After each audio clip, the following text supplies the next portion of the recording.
जब अदील के हवास बहाल हुए तो इस अपने कमरे का जायजा लिया। सारा सामान फैला हुआ था। वो बिस्तर से उठकर अपने पाँव पर खड़ा हो गया। वो जानता था कि वो आदमी चला गया है। इसने इसका पीछा करने की कोशिश नहीं की। इसके बजाय उसने टेलीफोन उठाया और हार्ट पर फ़ोन किया। होटल डेस्क, मैं कमरा नंबर 320 से बोल रहा हूँ। इसने कहा, मैं अभी उठा हूँ, मेरे कमरे में कोई आदमी घुस गया था। क्या आपको यकीन है? डेस्क क्लर्क ने पूछा। अदील गुस्से में झुंझला कर रह गया, ये कोई अच्छा सवाल नहीं है। इसने सख्ती से जवाब दिया। जी हाँ सर, मुझे यकीन है, होटल क्लर्क ने घबराकर जवाब दिया। अगर आपको मेरी बात पर यकीन नहीं आता तो ऊपर आकर मेरे जिस्म पर लगे जख्म के निशानात को देख लें। आपका मतलब है आपको चोट लगी है? क्लर्क की घबराई हुई आवाज़ सुनाई दी। इसने मुझे किसी चीज़ से मारा है, लेकिन मैं जिंदा हूँ, अदील ने अपने सर को सुलाते हुए कहा। अदील ने बमुश्किल टेलीफोन बंद किया था। उससे पहले ही डेस्क क्लर्क इसके दरवाजे पर दस्तक दे रहा था। अंदर आ जाओ, अदील ने बिस्तर से पुकारा। यस, इसे बिस्तर में पड़े रहना बहुत अच्छा लग रहा था। क्लर्क 2 पुलिस अफसरों के साथ कमरे के अंदर आया। अदील ने इन्हें बताया कि क्या हुआ था। दोनों पुलिस अफसरों ने कमरे में इर्द गिर्द देखना शुरू कर दिया। इनमें से एक लेडी पुलिस अफसर के बाल सुर्ख थे और बात करने का अंदाज बहुत धीमा था। उसका नाम रोत था। वो सब कुछ आहिस्ता आहिस्ता करती दिखाई दे रही थी, लेकिन वो सुस्त नहीं लग रही थी। ऐसा लगता था जैसे वो पहली बार ही चीज़ों को दुरुस्त अंदाज में रिपोर्ट करने के लिए मुहतात अंदाज इख्तियार किए हुए हो। उसके साथ दूसरा जवान पुलिस ऑफिसर था और नौकरी में नया था। उसका नाम माइक था। इसे देखकर लगता था कि वो जल्दी में है। किसी भी चीज़ को देखकर बहुत जल्दी नतीजा हासिल करने के लिए बहुत तेज़ी दिखा रहा था। अरे ये देखो, माइक चलाया, वहाँ खून है। इसने फर्श के एक कोने के करीब एक जगह की तरफ इशारा किया। और ये खून के कतरे राहदारी में भी नजर आ रहे हैं। रोथ आगे बढ़ी और गौर से देखने के लिए नीचे झुक गई और खून के एक धब्बे को छुआ। ये तो ताज़ा खून है। ये ताज़ा खून के धब्बे हैं, हम उनका पीछा करते हुए इस तक पहुंच सकते हैं। ठीक है, रोथ ने अभी ये अल्फाज मुंह से निकाले ही थे कि माइक दौड़ पड़ा।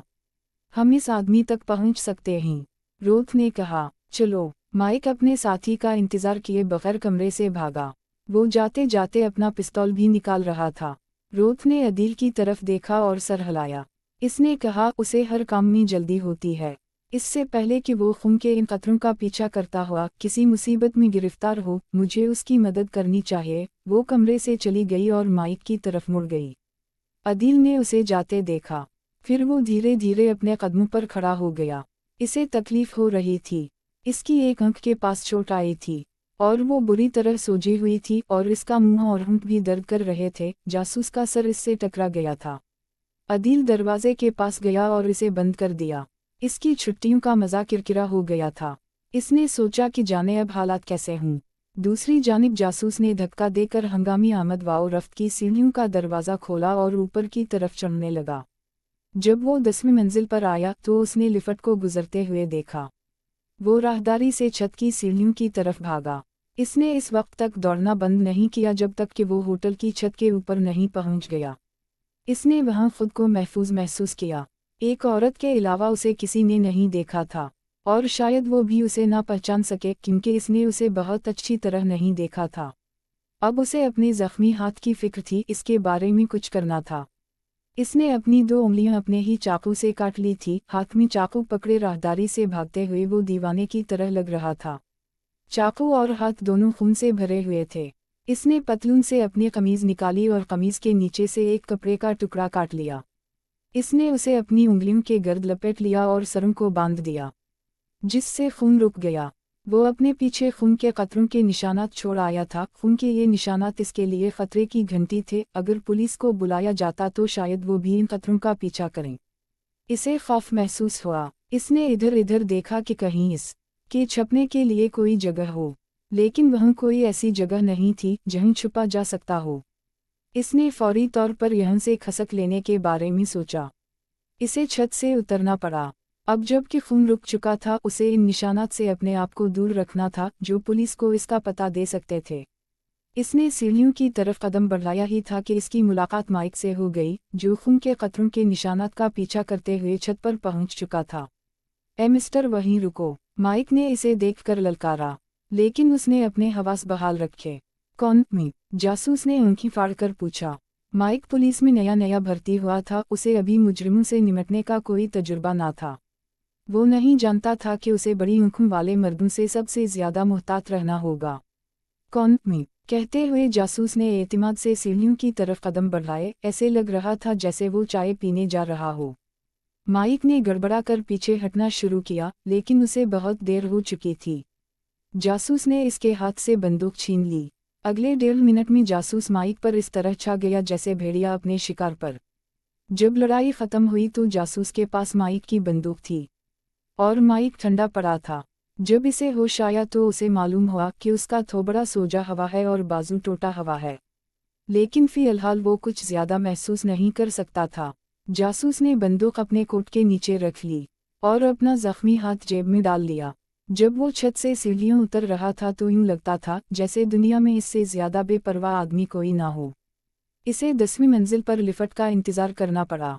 वो उस वक्त भी वहां खड़ा हुआ था जब लेडी पुलिस ऑफिसर रोड खून के कतरों का पीछा करते हुए उसके करीब से गुजरी।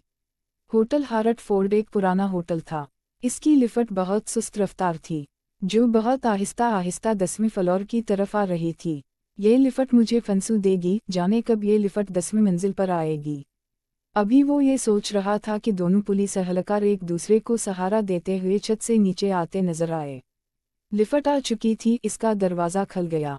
लिफ्ट खाली थी। जूं ही जासूस ने लिफ्ट में कदम रखा, माइक ने उसे देखा लिया। वो वहाँ है, इसने चला कर कहा, वो आदमी है। दोनों पुलिस एहलकार लिफ्ट की तरफ भागे। जासूस ने लिफ्ट के दरवाजे को गुस्से से कुक रसीद की और वो बंद हो गया। फिर लिफ्ट आहिस्ता आहिस्ता नीचे लॉबी की तरफ जाने लगी। जासूस को इस बात का यकीन था कि दोनों पुलिस वाले सीढ़ियों से नीचे भागकर उसे नहीं पकड़ सकते हैं, और न ही वो उससे पहले लॉबी में जा सकते हैं। लिफ्ट का एयर कंडीशन खराब था और अंदर बहुत गर्मी लग रही थी। फिर लिफ्ट 5वीं मंजिल पर रुक गई। 3 और लोग लिफ्ट में चढ़ गए। जब उसने दोबारा हरकत शुरू की तो ऐसा लगता था कि वो और भी आहिस्ता आहिस्ता हरकत कर रही है। जासूस की कमीज इसकी पीठ से चिपकी हुई थी। आखिरकार लिफ्ट का दरवाज़ा लॉबी में खिला। दूसरे लोग जासूस से आगे निकल गए। फिर इसने देखा कि मेज़ पर 2 और पुलिस एहलकार मौजूद हैं। एक फ़ोन पर बात कर रहा था। जासूस को देखते ही पुलिस अफसर ने टेलीफोन नीचे रख दिया। फिर इसने तेज़ी से लिफ्ट की तरफ रुख किया। ये पुलिस अफसरान वाज़ेह तौर पर उसी की तरफ आ रहे थे। ऊपर से होटल के टेलीफोन पर कॉल के जरिए इसकी इत्तला दी गई थी। डेस्क से पुलिस उसकी तरफ आ रही थी। एक बार फिर जासूस ने लिफ्ट का बटन दबाया। पुलिस के पहुंचने से पहले ही लिफ्ट का दरवाज़ा बंद हो गया। माइक ने अपना टूटा हुआ बाजू अपने पहलू के करीब रखा हुआ था। वो और इसका साथी दूसरी मंजिल पर लिफ्ट के दरवाजे के पास से गुजर रहे थे। लिफ्ट दोबारा 10वीं मंजिल से नीचे आ रही है, इसने कहा। वो इसकी मोटर की आवाज़ सुन सकता था। ठीक है, बटन को दबाएं, रोथ ने कहा। उसे यहीं रोक दी ताकि हम नीचे के बाकी रास्ते पर लिफ्ट से जा सकें। लिफ्ट दूसरी मंजिल पर पहुंची तो दरवाज़ा खिला। पुलिस एहलकार खाली लिफ्ट में सवार हुए और नीचे लॉबी में चले गए। वहाँ दरवाज़ा दोबारा खिला और रोथ और माइक का सामना दूसरी पुलिस पार्टी से हुआ। क्या हवा? नए अफसरों में से एक ने पूछा। जिस आदमी को आपने हमें रोकने के लिए कहा था वो लिफ्ट से नहीं उतरा। वो इसमें वापस चला गया। ये सिर्फ एक बार रुका, फिर आप दोनों के साथ नीचे आया। वो आपसे कैसे निकल गया? माइक ने कहा। जब गाड़ी दूसरी मंजिल पर पहुंची तो इसमें कोई नहीं था। ये खाली था। फिर वो कहाँ गया? इन्होंने एक दूसरे से पूछा। वो कहाँ जा सकता है? लेकिन किसी के पास कोई जवाब नहीं था। कमरे में आकर अदील अपने बिस्तर पर बेसुध होकर गिर पड़ा और अपनी चोटी सुलाने लगा। इसके जहन में अजीब ख्यालात घूम रहे थे। उसी अधेर बिन में अपनी चोटी सुलाने से उसे सुकून मिलने लगा। थोड़ी देर बाद ही वो नींद की वादी में खो चुका था। ना जाने कितनी देर वो सोता रहा। अचानक हड़बड़ा कर उठ बैठा।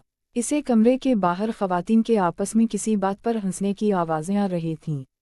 वो आहिस्तगी से उठा। गुजरे हुए तमाम वाक़यात फिर से उसे याद आ गए। इसने घड़ी देखी। 3 घंटे गुजर चुके थे। इसे याद आया कि पुलिस वाले खून के कतरों के पीछे गए थे और वो वापस अपने कमरे में आकर सो गया था। अदील कमरे का दरवाज़ा खोलकर बाहर निकल आया।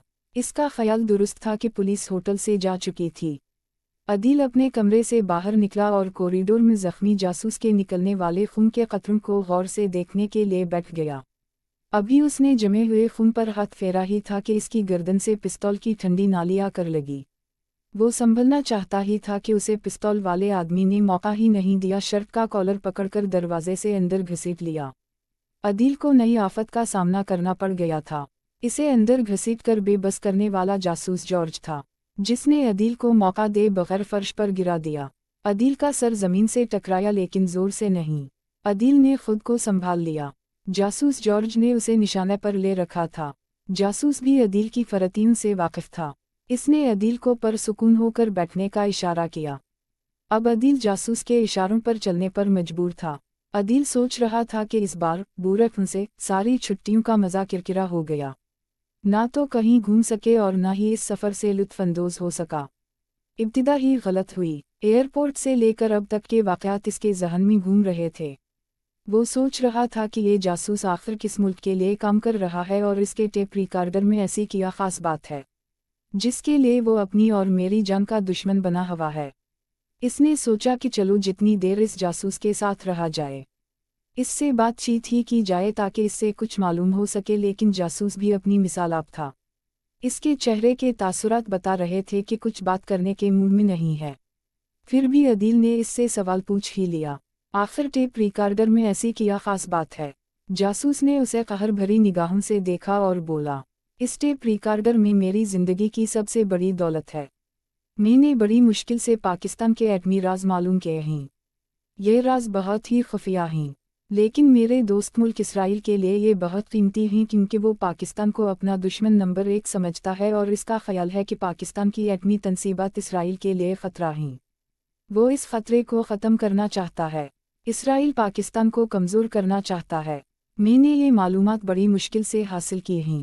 اسرائیل نہیں چاہتا کہ پاکستان، جس سے ساری اسلامی دنیا نے امیدیں لگائی ہوئی ہیں، وہ طاقتور بن جائے۔ اس لیے وہ پاکستان میں آئے دن بم دھماکے بھی کراتا رہتا ہے۔ عدیل یہ سن کر حیران رہ گیا۔ وہ سوچ رہا تھا کہ شارک نے اسے جو ایمیل کی تھی اس میں پاکستان کے کسی دشمن ملک کی کارروائیوں کی طرف اشارہ تھا اور وہ ملک اسرائیل ہی ہے۔ اس کے ذہن میں بجلیاں کوندنے لگیں۔ اب اس کا مشن اپنے پاکستان کے تحفظ اور سلامتی تھا۔